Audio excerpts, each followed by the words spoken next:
Darkwing, Dar- although the character has several origins, and if it went on longer, he would have had more.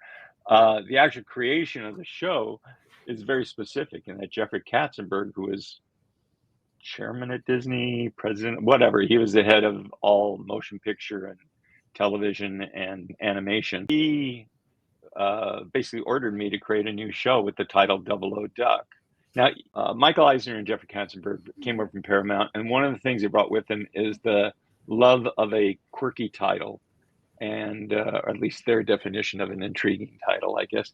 And the idea was, if you had a show called Miami Mice, which we almost did, and or in this case, Double O Ducks, they thought, oh, that's intriguing enough that a few more people will try to tune into those early episodes because they're curious about the title. So Jeffrey thought Double O Ducks was a great title, ordered me to do it. He said the only rule is it can't be Launchpad McQuack. It has to be an original character. We want to, create this new show and, a whole new line of characters. And my first shot at it failed miserably because I wasn't enthusiastic about it. He said it was missing Disney heart. So then I went into it as I should have the first time, really trying to make something that I could get excited about.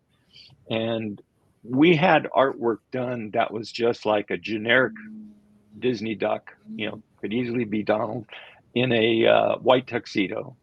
And he had a mask, a like fedora hat, and a cape. Anyway, he looked at it and he said, with this tuxedo and this cape, he looks more like a pulp hero and instead of a spy.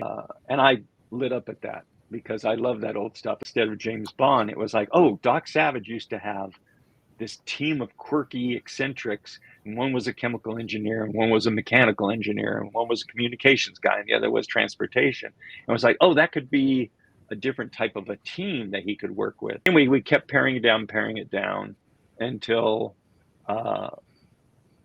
we just ended up with the trio that we have, because the major thing that sold the show was Gosling Mallards. Basically, what if Batman had a little girl who refused to stay at home?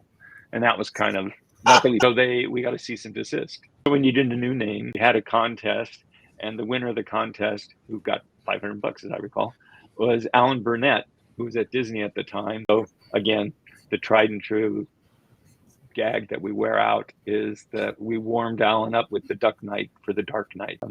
So that's how Darkwing got started.